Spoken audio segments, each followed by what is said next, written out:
Good morning students. पिछले दो क्लासों में हमने 1857 की क्रांति के कारणों के बारे में पढ़ा। आज हम उसी चैप्टर के एक नए पहलू पर अध्ययन करेंगे, विचार करेंगे, और यह है 1857 की क्रांति का स्वरूप, फॉर्म्स ऑफ द 1857 रिवोल्ट। विभिन्न मत हैं 1857 की क्रांति का क्या स्वरूप था।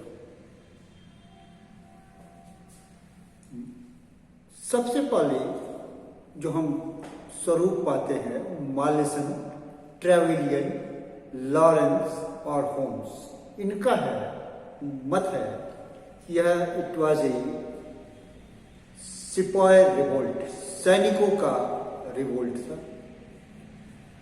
कुछ भारतीय विद्वान जैसे मुंशी जीवनदास, मुहिउद्दीन और दुर्गादास बंदोपाध्याय इस मत से सहमत हैं कि यह सैनिक विद्रोह था, क्योंकि सैनिकों ने इस विद्रोह को शुरू किया था। बंगाल में मंगल पांडे और फिर मेरठ में सैनिकों ने किया था। लॉरेंस का मानना है कि यह स्वार्थी सैनिकों के द्वारा किया गया विद्रोह था। वे स्वार्थी सैनिक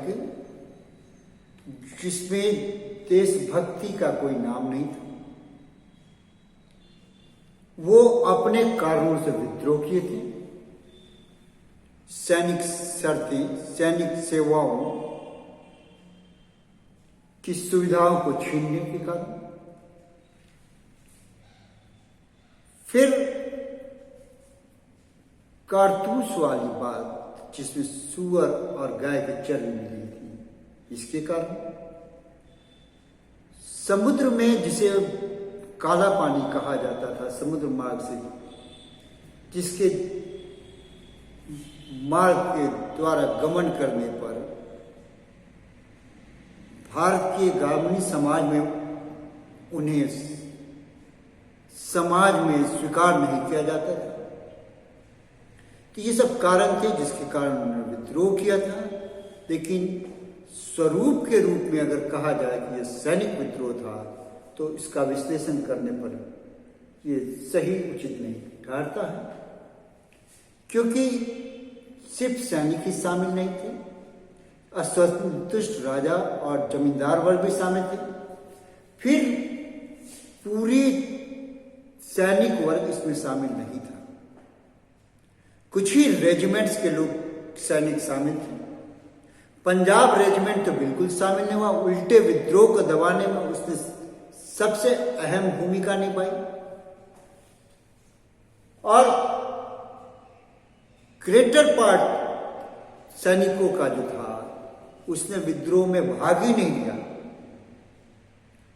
तो ना तो पूरे सैनिकों ने भाग लिया और न सिर्फ सैनिक बल्कि राजे जो वंचित हो गए थे, जैसे झांसी की रानी, अवध के नवाब वीर कुंवर सिंह और पेशवा के परिवार के, उन लोगों ने इसमें शिरकत किया था। सिर्फ सैनिक नहीं शिरकत नहीं किया था। तो यह कहना कि यह सैनिक विद्रोह था पूरी तरह उचित नहीं है। अगला मत है हिंदू मुस्लिम का सम्मिलित रूप से अंग्रेजों के प्रति विद्रोह। जेम्स आउटरम और डब्ल्यू टेलर का मानना है कि यह हिंदू मुस्लिम का अंग्रेजों के प्रति, ब्रिटिश गवर्नमेंट के प्रति जो भारत में काम कर रहे थे, उनके विरुद्ध षड्यंत्र था। इसमें अधिकांश मुस्लिम सम्मिलित थे, जिन्होंने हिंदुओं के असंतुष्टि का असंतोष का फायदा उठाया और दोनों ने मिलजुल करके भारत किया।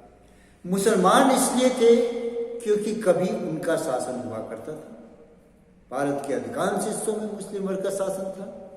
वो वहां पर एक शासक के रूप में थे, लेकिन अब उनकी स्थिति शासक न होकर के एक सामान्य जनता से भी दयनीय स्थिति हो गई थी। फिर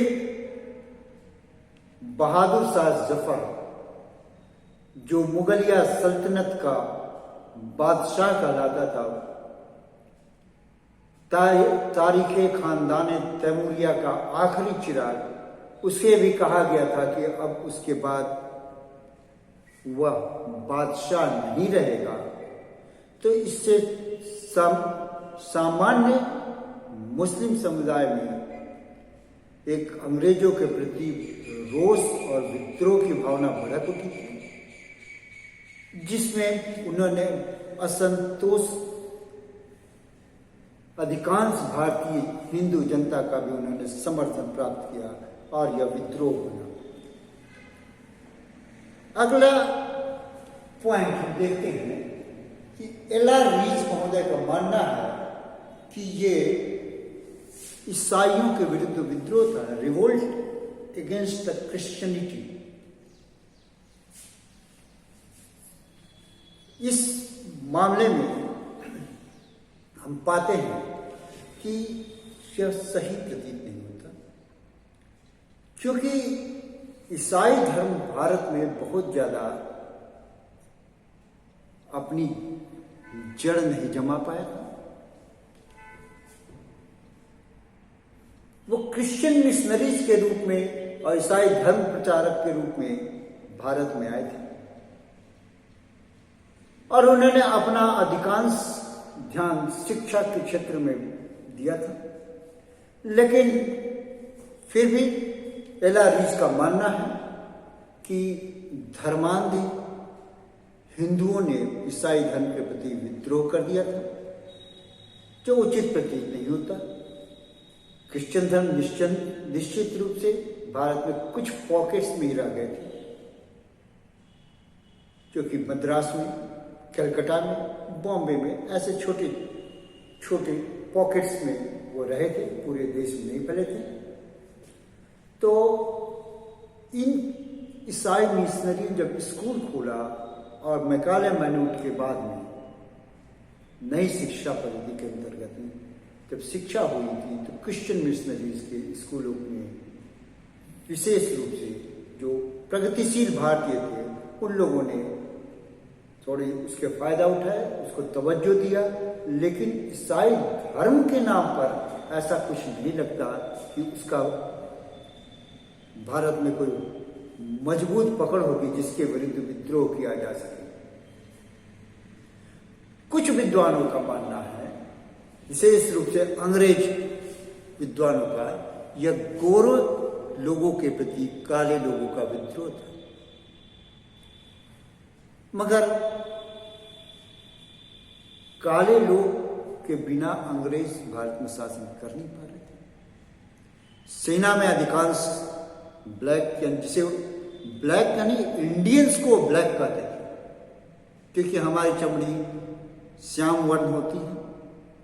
तो वो उनका कहना है कि काले लोगों का गोरे लोगों के प्रति विद्रोह था। अगर ऐसा होता तो वह विद्रोह कैसे लगता, क्योंकि अधिकांश लोग उनके साथ जो थे वह भारतीय थे और वो काले थे, चाहे सैनिक हो या असैनिक मामले। यहां तक कि सेना में खाने बनाने से लेकर के युद्ध का काम भी भारतीय यानी काले लोग ही करते थे। तो इस प्रकार अगर हम देखते हैं कि भारतीयों का विद्रोह में और उनको अंग्रेजों को बचाने में काफी मदद मिली थी। कई जगह स्त्रियों यानी महिला वर्ग को, ब्रिटिश और यूरोपीय महिला वर्ग को, बच्चों को भारतीय यानी काले लोगों ने ही बचाया था और उनके जान की रक्षा की थी। सो यह कंसीडर नहीं किया जा सकता है कि काले लोगों का गोरे लोगों प्रति विद्रोह है।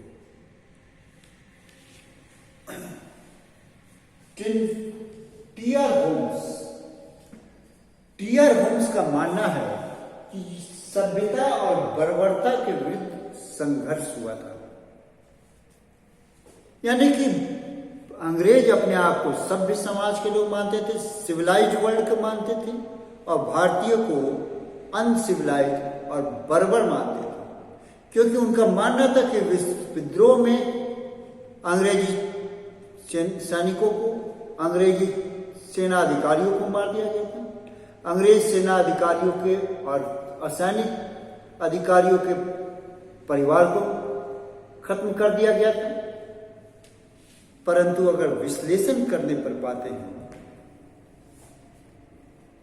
कि दिल्ली, लखनऊ, कानपुर, बनारस, इलाहाबाद, इन तमाम जगहों पर कुछ घटनाएं जरूर घटी थी। अंग्रेजों को मारा गया, अंग्रेज लोगों की हत्या की गई, लेकिन जब विद्रोह को जब दबाया जाने लगा तो सबसे ज्यादा क्रूरता की जो मिसाल दी जाती है अंग्रेजों के द्वारा ही दी गई। प्रतिशोध की भावना से अंग्रेज किसी भी मामले में भारतीयों से दुगने तिगने बढ़े चढ़े थे। हडसन ने विद्रोह को दबाने के लिए अंधाधुंध गोलियां चलवाई। नील ने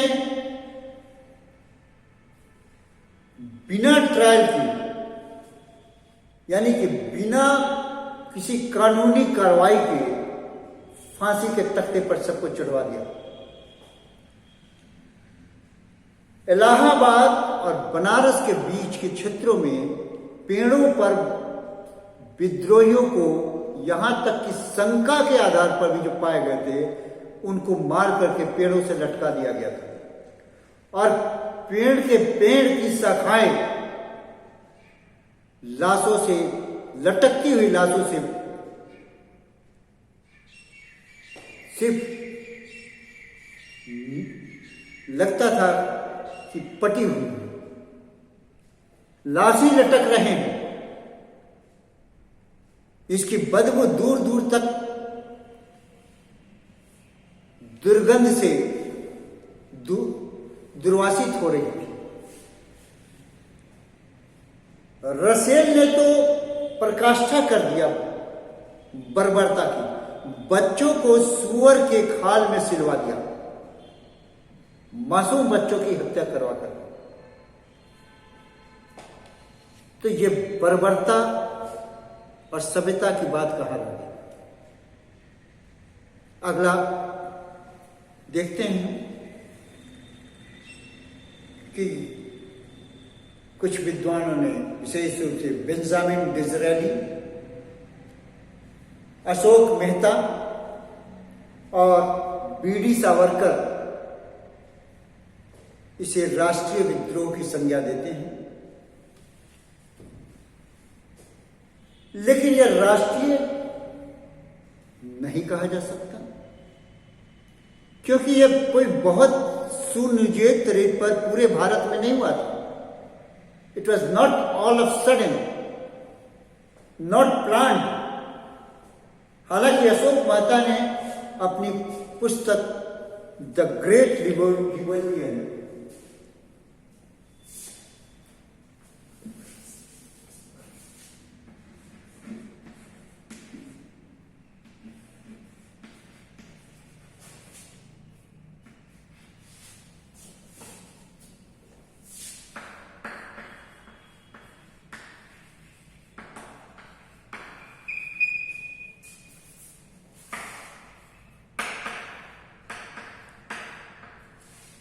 द ग्रेट रिवेलियन ऑफ 1857 में लिखा है कि यह एक राष्ट्रीय विद्रोह था।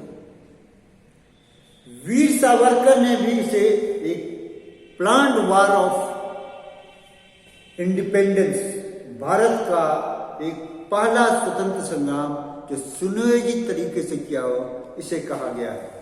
परंतु आरसी मजूमदार और एसएन सेन जैसे इतिहासकार इसे सुनियोजित नहीं मानते, प्लान नहीं मानते, क्योंकि इस विद्रोहियों के जो प्रमुख नेता थे नाना साहब, उनकी इस तरह की कोई योजना नहीं थी।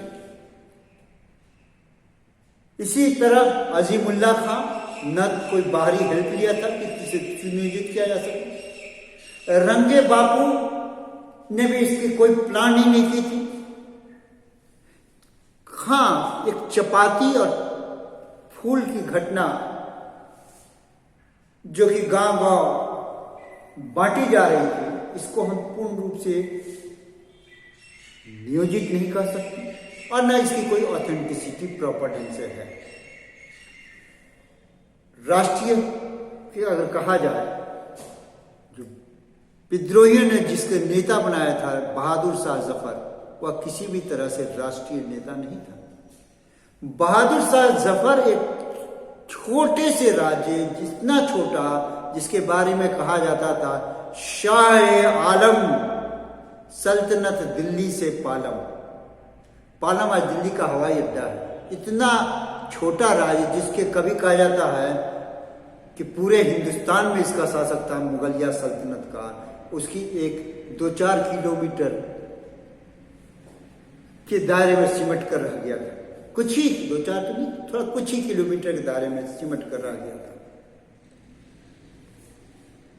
तो ये राष्ट्रीय नेता नहीं कहा जा सकता। और उस जो उसकी उम्र थी वृद्धावस्था, उसमें उसे नेतृत्व संभालने की क्षमता भी नहीं रह गई थी। तलवार उठाने की क्षमता तो बहुत दूर की चीज। लक्ष्मीबाई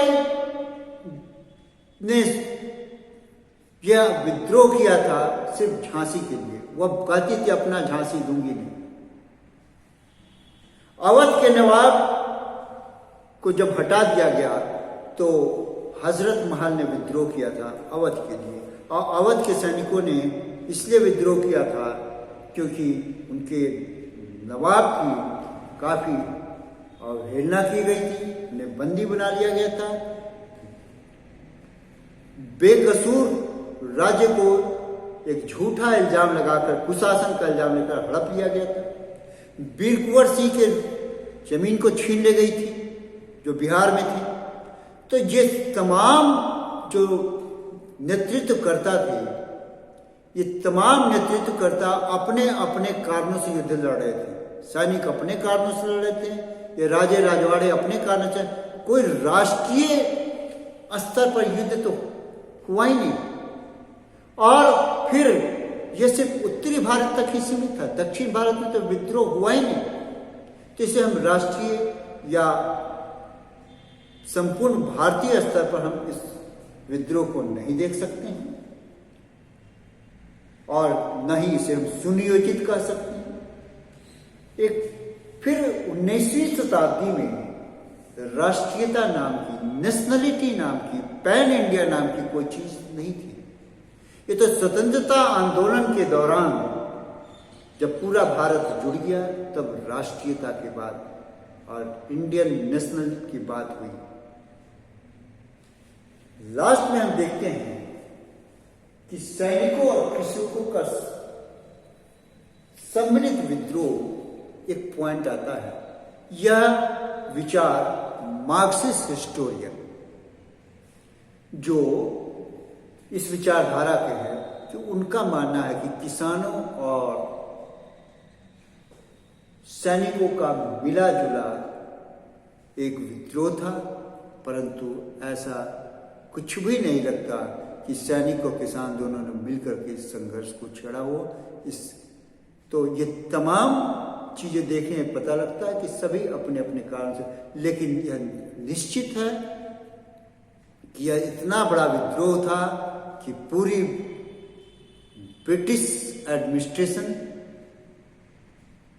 हिल गई थी। एक बार तो ऐसा लगा कि ब्रिटिश शासन अब समाप्त हो जाएगा, लेकिन चूंकि ये नियोजित नहीं था, इनका आपस में कोई कोऑर्डिनेशन नहीं था और समय से पहले हुआ था, इसलिए विद्रोह तो कहा नहीं जा सकता। यह एक राष्ट्रीय विद्रोह था लेकिन बहुत बड़े पैमाने पर, बहुत बड़े स्तर पर हुआ था, यह जरूर कहा जा सकता है। आज इतना ही। अगले क्लास में देखेंगे इस आंदोलन के असफलता के क्या कारण थे। धन्यवाद।